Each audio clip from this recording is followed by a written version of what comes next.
வணக்கம், நான் மதுவந்தி பேசுறேன். சமீபத்தில் ஒரு வாரமா தமிழ்நாட்டுக்கு ஒரு புது ஆட்சி கிடைச்சிருச்சு. ஓகே, ரைட்டு, வாழ்த்துக்கள். மாண்புமிகு முதலமைச்சர் திரு சி ஜோசப் விஜய் அவர்களுக்கு வாழ்த்துக்கள். நீங்க எதை சொல்லி தமிழ்நாட்டை ஆள வந்திருக்கீங்க? ஒரு மாற்றம். என்ன மாற்றம்? இந்த திராவிட இயக்கங்கள்லேருந்து ஒரு மாற்றம், ஒரு சேஞ்ச். இதை தமிழ்நாட்டுக்கு நாங்கள் கொடுக்க போகிறோம். அதனால தமிழக வெற்றி கழகத்துக்கு ஓட்டு போடுங்க. நண்பாஸ், நண்பீஸ், குட்டி நண்பாஸ், குட்டி நண்பீஸ் எல்லாரையும் இன்ஃப்ளூயன்ஸ் பண்ணி ஓட்டு போடுங்க.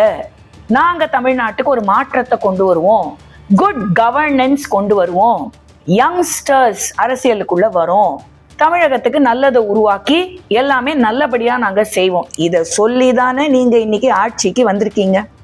சொல்லி within 2 days leader of opposition Thiru Udhayanidhi Stalin அவர்கள் ஒரு ஸ்பீச் கொடுக்குறாரு அசம்பிளியில்.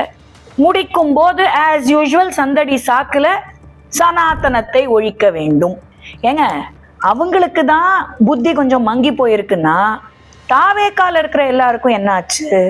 இல்லை, நான் ஏன் இதை கேட்குறேன்னா, சனாதனம் ஒழிகன்னு சொன்னதுனால ஆளுங்கட்சியிலேருந்து எதிர்கட்சியாக போயிட்டாங்க.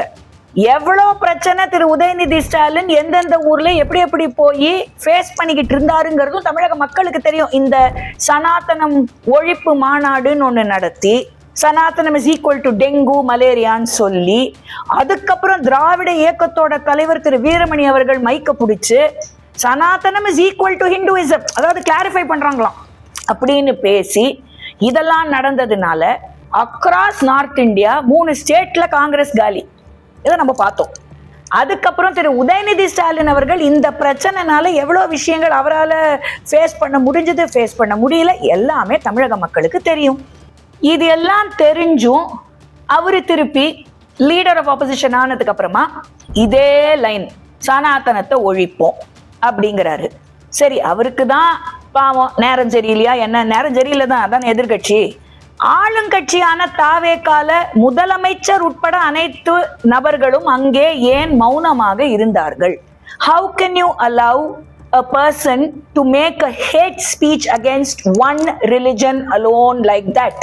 திரும்பி ஹிந்து சனாதன தர்மத்தை பத்தி பேசும் பொழுது ஏன் எல்லாரும் வாய மூடிக்கிறீங்க?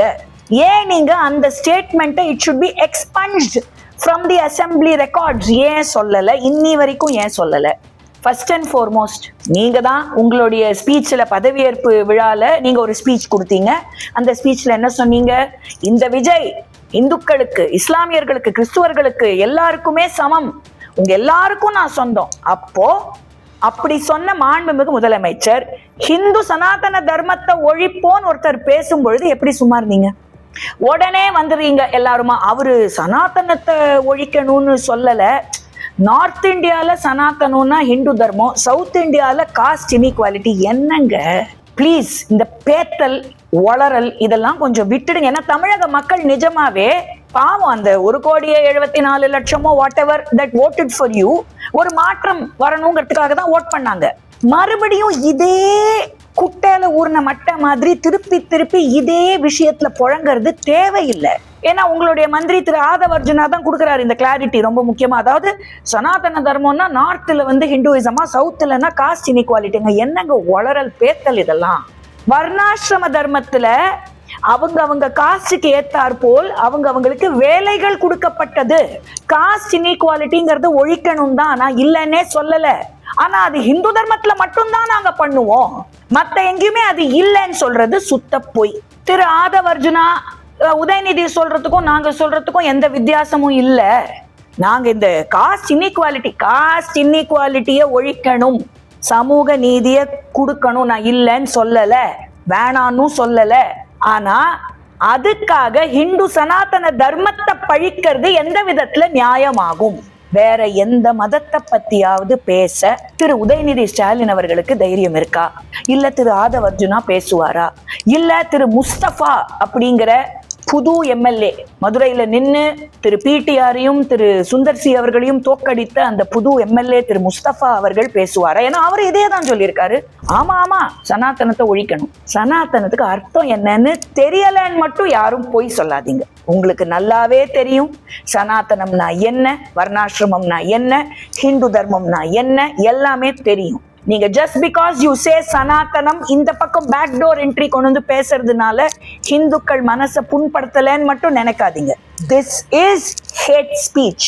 This amounts to hate speech. இது தப்பு. இந்த தப்பு நடக்க கூடாது. இந்த மாதிரி விஷயங்கள் தமிழ்நாட்டை விட்டு ஒழியணுங்கிறதுக்காக தான் ஒரு குரூப் தாவேக்காக்கு ஓட்டு போட்டிருக்காங்க. அந்த குரூப்ல இந்துக்களும் இருக்காங்க, பெரும்பான்மையாக இந்துக்கள் இருக்காங்க. அப்ப அவங்களுக்கெல்லாம் நீங்க கொடுக்கிற பதில் இதுதானா? மாண்புமிகு முதலமைச்சர் திரு ஜோசப் விஜய் அவர்களை நான் தாழ்மையோட கேட்டுக்கிறேன், நீங்க என்ன சேஞ்ச் கொண்டு வரணும்னு ஆசைப்பட்டீங்க? Good governance. ஏன் அதை பத்தி எந்த பேச்சும் வரல ஒரு வாரமா? இது என்னது? இது திருப்பி திருப்பி இந்த அரைச்சமாவே அரைக்கிற மாதிரி சனாதன மொழிக. What is this? இதெல்லாம் வேணான்ட்டு தானே ஒரு segment of people, especially the youngsters of Tamil Nadu உங்களுக்கு ஓட்டு போட்டிருக்காங்க. நீங்க எல்லாம் சொல்றீங்க, நீங்க தான் சொன்னீங்க உங்க ஸ்பீச்ல. அப்போ அப்படி இருக்கும் பொழுது அதை பத்தி, குட் கவர்னன்ஸ் பத்தி, எங்க என்ன பிரச்சனை இருக்கு, எப்படி சரி பண்ணணும், அதையெல்லாம் பேசுறத விட்டுட்டு மறுபடியும் இதே topic constantly touching upon the faith and sentiment of millions of Hindus. சபாநாயகர் இப்போ புதுசா நியமனமான சபாநாயகர் அவரோட முதல் ஸ்பீச்ல பைபிள்ல இருந்து சில வசனங்களை படிச்சாரு. ஏதாவது ஒரு ஹிந்து அதை பத்தி தப்பா கேள்வி கேட்டோமா? இல்லையே. ஏன்னா அது அவர் நம்பிக்கை. அவர் அதுல இருந்து 4 வரிய படிச்சாரு. we welcome it. அந்த டைம்ல வாய மூடிக்கிட்டு இருந்த அத்தனை தாவேக்காவினரும் உதயநிதி பேசும்போது ஏன் வாய மூடிக்கிட்டு இருந்தீங்க? ஒரு வார்த்தை, this should be expunged from the assembly records. ஏன் வரல? இந்த செகண்ட் வரைக்கும் வரல. வந்தே மாத்திரம், ஆஹா, இத பத்தி நான் பேசியே ஆகணும். ஏன்னா Thiru Arlekar ji additional responsibility for Tamil Nadu take over பண்ணாரு இல்லையா?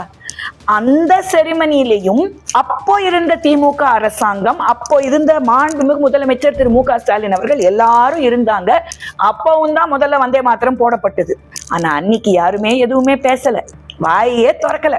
குவைட்டா அது திமுகவா இருக்கட்டும், திமுகவுடைய சகாக்களா இருக்கட்டும், அதை தாவிச்சே காங்கிரஸ், அப்புறம் இப்ப வெளியில இருந்து சப்போர்ட் கொடுக்கறேன்னு சொல்லியிருக்காங்களே, அவங்க எல்லாரும் குவைட்டா இருந்தாங்க.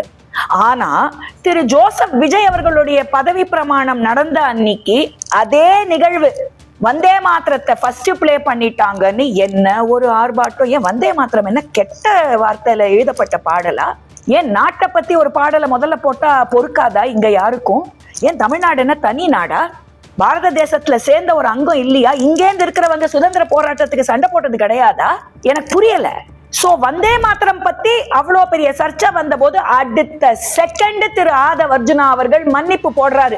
இல்ல நாங்க இதை கரெக்ட் பண்ணிடுவோம், நெக்ஸ்ட் டைம்ல இருந்து அதெல்லாம் நாங்க முதல்ல தமிழ்தாய் வாழ்த்தை தான் போட அலோவ் பண்ணுவோம், இனிமேல இருந்து நாங்க இதை கரெக்ட் பண்ணிடுவோம் அப்படின்னு பேசுற திரு ஆதவ் அர்ஜுனா ஏன் இன்னைக்கு எஸ் LOP பேசினது தப்பு, you cannot hurt the religious sentiments of one particular faith ன்னு ஏன் சொல்லல?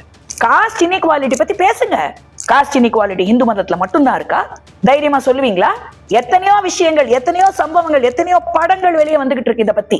ஆனா அதை பத்தி எல்லாம் யாரும் பேசுறது இல்ல. அந்த மாதிரி படம் வந்தா உடனே பேன் பண்ணிடுறீங்க. அண்ட் ஃபைனலி நீங்க எல்லாரும் பேசுற விஷயம், அதாவது காங்கிரஸ், அதாவது இருக்கிறதுலயே ஒரு பச்சை துரோகம் நடந்திருக்குன்னா அது திமுகவுக்கு காங்கிரஸ்னாலதான். அத்தனை வருஷம் 20 ஆண்டுகள் நினைக்கிறேன் சுமார், கிட்டத்தட்ட கூடயே இருந்துட்டு இந்த எலெக்ஷனையும் அவங்க கூடயே நின்று ஃபைட் பண்ணிட்டு அடுத்த செகண்ட் இவங்க தாவேக்காக்கு சிங்கிள் லார்ஜஸ்ட் மெஜாரிட்டின்னு தெரிஞ்ச உடனே 5 பேர் தாவினாங்க. தாவும் போது என்ன ரீசன்?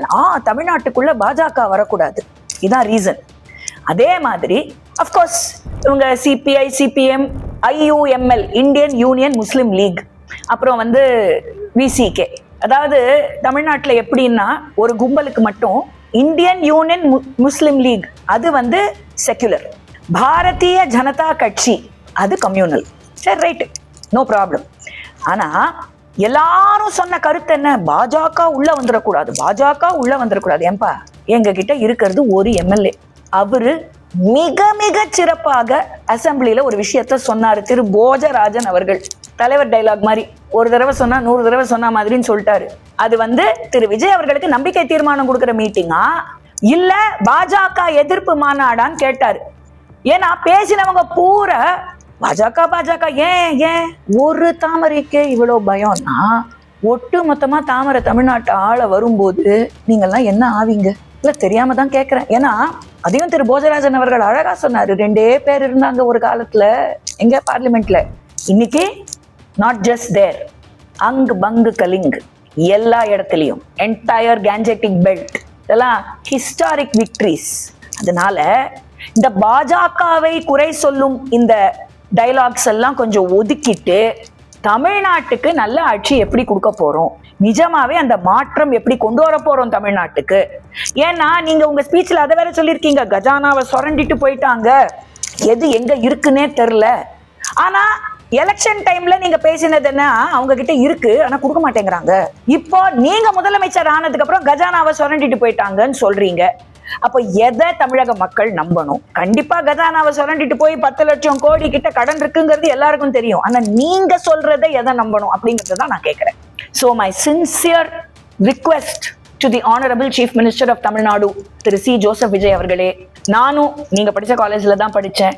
உங்க அப்பா டைரக்ட் பண்ண பல படங்கள்ல நடிச்சிருக்காரு, உங்க கூடவே பல படங்கள்ல நடிச்சிருக்காரு. உங்க குடும்பமும் எங்க குடும்பமும் நல்ல ஃப்ரெண்ட்ஸ் தான். பட் தட் டசன்ட் மீன் இந்த மாதிரி விஷயங்கள் நடக்கும் பொழுது as a citizen of Tamil Nadu, as a woman, நான் உங்களை சில கேள்விகள் கேட்கிறேன்.